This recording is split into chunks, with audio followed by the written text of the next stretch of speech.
नमस्कार।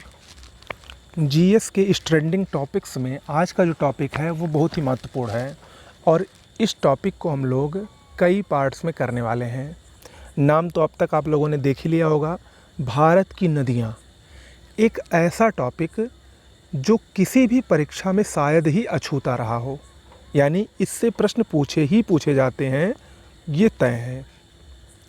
और यही प्रश्नों की लगातार पूछे जाने की प्रवृत्ति ही इस चैप्टर को बहुत ज़्यादा महत्वपूर्ण बनाती है भारत के भूगोल की दृष्टि से। ओके, और ये काफ़ी बड़ा चैप्टर भी माना जाता है क्योंकि इसमें विभिन्न खंड हैं और विभिन्न खंडों में भी उपखंड बहुत हैं। तो इसीलिए इस चैप्टर को पढ़ने में काफ़ी समय भी लगता है, हालांकि बहुत ही इंटरेस्टिंग है और बहुत ही महत्वपूर्ण भी है। तो इसीलिए इस टॉपिक को हम लोग 3 भागों में बांटेंगे। एक पार्ट आज आपको मिल रहा है, एक पार्ट कल मिलेगा और एक पार्ट उसके अगले दिन मिलेगा। जो पहला पार्ट होगा उसमें हम लोग क्या पढ़ेंगे, यानी आज के दिन हम लोग भारत की नदियों के बेसिक को जानेंगे और साथ ही साथ जो हिमालय अपवाह तंत्र की 2 प्रमुख तंत्र हैं, सिंधु नदी तंत्र और ब्रह्मपुत्र नदी तंत्र, इन दोनों की जो प्रमुख नदियां हैं इनके बारे में अच्छे से और विस्तार से जानेंगे। और जो कल यानी नेक्स्ट वीडियो होगा उसमें हम अकेले गंगा नदी तंत्र को पढ़ेंगे, क्योंकि गंगा नदी तंत्र एक विशाल नदी तंत्र है और इसके अंतर्गत बहुत सारी नदियां हैं जो कि महत्वपूर्ण है परीक्षा की दृष्टि से। उसको हम लोग देखेंगे दूसरे पार्ट में, यानी दूसरे वीडियो में। और जो लास्ट वीडियो होगा उसमें हम प्रायद्वीप भारत की नदियों को देखेंगे और उसको हम एक ही पार्ट्स में देख लेंगे। उसमें हम लोग बंगाल की खाड़ी में गिरने वाली नदियों को अलग से देखेंगे और अरब सागर में गिरने वाली नदियों को अलग से देखेंगे। तो इस प्रकार से 3 वीडियो में हम लोग पूरे भारत की नदियों के तंत्र को, जिसको अपवाह तंत्र कहा जाता है, उसको हम लोग 3 वीडियो में देखने वाले हैं। तो शुरुआत करते हैं आज के अपने पहले वीडियो की, और आज हम लोग सिंधु और ब्रह्मपुत्र नदी तंत्र को पढ़ते हैं। देखिए, भारत की नदियों को 2 तंत्रों में बांटा गया है। कुछ नदियाँ जो हिमालय से निकलती हैं, हिमालय पर्वत से निकलती हैं, उनको हिमालयी अपवाह तंत्र के अंतर्गत रखा गया है, जिसमें सिंधु नदी तंत्र, गंगा नदी तंत्र और ब्रह्मपुत्र नदी तंत्र प्रमुख हैं। क्योंकि सिंधु, गंगा और ब्रह्मपुत्र, ये तीनों नदियाँ हिमालय पर्वत से होकर निकलती हैं और इनकी जो सहायक नदियाँ भी हैं वो भी हिमालय से ही होकर निकलती हैं। इसीलिए इनको हम लोग हिमालयी अपवाह तंत्र के अंतर्गत पढ़ते हैं। दूसरा जो अपवाह तंत्र है वो है प्रायद्वीपीय अपवाह तंत्र। प्रायद्वीपीय भारत का पठार, जो कि हिमालय से भी प्राचीन है और भारत का सबसे प्राचीन भाग है, वहाँ से भी कुछ नदियों की उत्पत्ति होती है और इन नदियों को हम उनकी सुविधा अनुसार 2 पार्टों में डिवाइड करते हैं। कुछ नदियाँ जो कि बंगाल की खाड़ी में जाकर गिरती हैं उनको हम बंगाल की खाड़ी में गिरने वाली नदियाँ कहते हैं। कुछ नदियाँ जो अरब सागर में जाकर गिरती हैं उनको हम अरब सागर में गिरने वाली नदियाँ कहते हैं। तो इस प्रकार से इसके भी 2 उपखंड हो गए और हम इन दोनों उपखंडों को एक साथ तीसरे वीडियो में पढ़ने वाले हैं। ओके, चलिए सबसे पहले हम लोग देखते हैं सिंधु नदी तंत्र को। सिंधु नदी के बारे में अगर हम कहें आपसे, तो सिंधु नदी एक अंतर्राष्ट्रीय नदी है। अंतर्राष्ट्रीय नदी क्यों है? क्योंकि ये निकलती है चीन से, ठीक है, निकलती है चीन से, भारत में प्रवाहित होते हुए ये पाकिस्तान होते हुए जाकर पाकिस्तान में गिरती है, महान पाकिस्तान में मुहाना बनाती है। तो ये 3 देशों से बहने वाली नदी है, चीन, भारत और पाकिस्तान। इसीलिए ये अंतर्राष्ट्रीय नदी मानी जाती है। इसके अलावा अंतर्राष्ट्रीय नदियों में और भी नदियां हैं, जैसे सतलज नदी भी एक अंतर्राष्ट्रीय नदी है, वो भी 3 देशों में बहती है। ब्रह्मपुत्र नदी भी एक अंतर्राष्ट्रीय नदी है, वो भी 3 देशों में होकर बहती है, चीन से निकलती है, भारत होते हुए बांग्लादेश में जाकर गिरती है। तो ये सब कुछ प्रमुख अंतर्राष्ट्रीय नदियां हैं जो कि कई देशों से होकर बहती हैं। तो उसी में से एक है सिंधु नदी।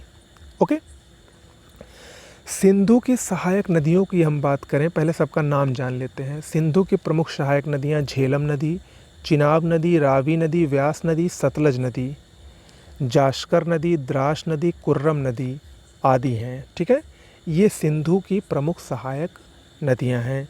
अब इन्हीं प्रमुख नदियों को, सिंधु नदी के साथ हम लोग उसकी जो प्रमुख बातें हैं उसको हम लोग पढ़ेंगे। और इसमें मैंने इतना विस्तार दे दिया है कि इसमें आपके बहुत सारे पॉइंट एक साथ ही क्लियर हो जाएंगे, इसीलिए थोड़ा ध्यान से देखिएगा। सिंधु नदी की बात करें तो सिंधु नदी का उद्गम तिब्बत के मानसरोवर झील के पास स्थित चेमायुंगडुंग ग्लेशियर से होता है, ठीक है। जबकि इसका मुहाना पाकिस्तान में अरब सागर के पास है, ठीक है। यानी कहाँ से निकलती है, कहाँ गिरती है। सिंधु नदी एक पूर्ववर्ती नदी है, यानी ये पूर्व की तरफ बहने वाली नदी है। 2880 किलोमीटर लंबी ये नदी है। पाकिस्तान के मीठान कोट में, मीठान कोट एक स्थान है जो कि पाकिस्तान में स्थित है। यहाँ पर जो पंच नदियाँ हैं, पंच नदियों में इनकी जो सहायक नदियाँ हैं सतलज, रावी, चिनाब, झेलम और सतलज, उनकी संयुक्त धारा इनसे सिंधु नदी से कहाँ पर मिलती है, पाकिस्तान के मीठान कोट पर मिलती है। ओके। लेह जो कि लेह लद्दाख आप लोग जानते होंगे, लेह जो है वो सिंधु नदी के तट पर स्थित है। और किस तट पर, दाएं तट पर स्थित है। ये भी कई बार पूछा है, दाएं तट पर कि बाएं तट पर, तो दाएं तट पर स्थित शहर है लेह। ओके। सिंधु की एक और सहायक देखते हैं, चिनाब नदी। चिनाब नदी दो नदियों से मिलकर बनी है, चंद्र और भागा। चंद्र और भागा की संयुक्त जो धारा है उसको हम लोग चिनाब के नाम से जानते हैं। हिमाचल प्रदेश के बारालाचा दर्रे से ये निकलती है और सिंधु नदी में जाकर ये मिल जाती है चिनाब नदी। चिनाब नदी पर 3 प्रमुख बहुउद्देशीय परियोजनाएं स्थित हैं, जो कि हैं सलाल परियोजना, बगलिहार परियोजना और दुलहस्ती परियोजना। और ये तीनों कहाँ पर स्थित हैं, इसको हम जब बहुउद्देशीय परियोजनाएं पढ़ेंगे तब विस्तार से जानेंगे इसके बारे में। फ़िलहाल आप लोग जान लीजिए, सलाल, बगलिहार और दुलहस्ती ये तीनों ये तीनों चिनाब नदी पर स्थित बहुउद्देशीय नदी घाटी परियोजनाएं हैं। चिनाब नदी के बारे में सबसे महत्वपूर्ण तथ्य यही है कि ये सिंधु की सबसे बड़ी सहायक नदी है। सिंधु नदी की सबसे बड़ी सहायक नदी कौन है, तो उत्तर होगा चिनाब नदी। चंद्र और भागा नामक 2 नदियों के मिलने से बनी है, ठीक है। चलिए, अगली जो इसकी सहायक है वो है झेलम नदी। झेलम नदी जम्मू कश्मीर के शेषनाग झील से निकलकर सिंधु नदी में मिल जाती है। इस पर भी 2 बहुत ही प्रसिद्ध नदी घाटी परियोजनाएं स्थित हैं। एक है तुलबुल परियोजना और दूसरी है उरी परियोजना। झेलम नदी भारत और पाकिस्तान की सीमा बनाती है। जम्मू कश्मीर में अनंतनाग से लेकर बारामूला तक ये नौकागम्य है, यानी इसमें नौकाएं चलती हैं। किसमें, झेलम नदी में, ठीक है। अगली नदी है रावी नदी। रावी नदी का उद्गम हिमाचल प्रदेश के रोहतांग दर्रे से होता है और ये चिनाब नदी में मिलती है। तो यहाँ पर ध्यान रखने योग्य बात ये है कि जो रावी नदी है वो चिनाब की सहायक नदी है। ओके, रावी नदी किसकी सहायक है, ये चिनाब की सहायक नदी है। चमेरा जो कि हिमाचल प्रदेश में स्थित है और थीन परियोजना, ये दोनों परियोजनाएं रावी नदी पर स्थित हैं। ये चिनाब की सहायक है, ठीक है। व्यास नदी अगली नदी है। हिमाचल प्रदेश के रोहतांग दर्रे से ये भी निकलती है। सतलज नदी में ये मुहाना बनाती है। पोंग परियोजना इसके तट पर स्थित है या इसी पर स्थित है। पाकिस्तान में न जाने वाली ये एकमात्र नदी है। जितनी नदियां हैं सिंधु की प्रमुख सहायक, उसमें व्यास नदी एकमात्र ऐसी नदी है जो पाकिस्तान में नहीं जाती है, ये भारत में ही रह जाती है, ठीक है। व्यास और सतलज नदी का जहाँ पर संगम होता है उसी को हरिके कहा जाता है, हरिके। और यहीं से प्रसिद्ध इंदिरा गांधी नहर का उद्गम होता है, जो कि राजस्थान की एक बहुत ही प्रसिद्ध और प्रमुख नहर है, ठीक है। चलिए, सतलज नदी, इसकी एक और बहुत प्रमुख सहायक नदी है। राकसताल झील, तिब्बत के राकसताल झील से निकलकर चिनाब नदी में जाकर मिलती है। कौन, सतलज नदी। सतलज नदी भी एक पूर्ववर्ती नदी है और सतलज नदी चिनाब की सबसे बड़ी सहायक है, ठीक है। अब यहाँ पर मैं आपको एक लाइन में क्लियर कर दूँ, सिंधु की सबसे बड़ी सहायक चिनाब नदी और चिनाब की सबसे बड़ी सहायक सतलज नदी। ओके, हिमाचल प्रदेश और पंजाब में ये नदी बहती है, ठीक है। ओके, तो ये कुछ प्रमुख नदियाँ थीं, सिंधु और उनकी सहायक नदियाँ, ठीक है। तो इस प्रकार से सिंधु नदी तंत्र में इतना महत्वपूर्ण है, इसको आप लोग ज़रूर देख लीजिएगा। अब हम बढ़ते हैं दूसरे नदी तंत्र पर, जिसका नाम है ब्रह्मपुत्र नदी तंत्र। ब्रह्मपुत्र नदी तंत्र एक छोटा सा नदी तंत्र है, लेकिन परीक्षा की दृष्टि से अति महत्वपूर्ण है। ब्रह्मपुत्र नदी की हम बात करें तो इसका उद्गम तिब्बत के मानसरोवर झील से होता है। ब्रह्मपुत्र नदी के कई नाम हैं, ये याद रखिएगा। इसका कई जगहों पर कई नाम हैं। जैसे तिब्बत में इसी नदी को सांगपो कहा जाता है। अरुणाचल प्रदेश में जब ये पहुंचती है तो इसको वहाँ पर दिहांग नाम से जाना जाता है।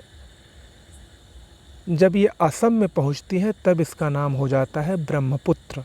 और बांग्लादेश में जब ये पहुंचती है तो इसको जमुना नाम से जाना जाता है। तो 4 अलग अलग स्थानों पर 4 अलग अलग नाम हैं। ये कभी कभी पूछ सकता है, तो इसको भी ध्यान रखिएगा। ब्रह्मपुत्र नदी की सहायक नदियों की बात करें तो इसकी सहायक नदियाँ बहुत ही महत्वपूर्ण हैं। बाएं तट पर इसकी 2 प्रमुख सहायक नदियाँ हैं, दिबांग नदी और लोहित नदी। जबकि दाएं तट की जो सहायक नदियाँ हैं उसमें तीस्ता नदी, मानस नदी, सुवनसिरी नदी, संकोश नदी और कामेंग नदी बहुत ही प्रमुख है। ठीक है, इनका नाम याद रखिएगा, अक्सर पूछ लेता है। ब्रह्मपुत्र नदी की लंबाई 2900 किलोमीटर है, जिसमें 916 किलोमीटर ये भारत में बहती है। बाकी ये भारत में नहीं बहती है, यानी भारत में कुल ये 916 किलोमीटर बहाव क्षेत्र है इसका।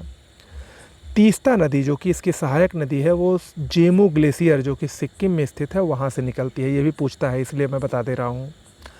विश्व का सबसे बड़ा नदी द्वीप माजुली द्वीप ये ब्रह्मपुत्र नदी में ही स्थित है। और कहाँ पर स्थित है? असम में।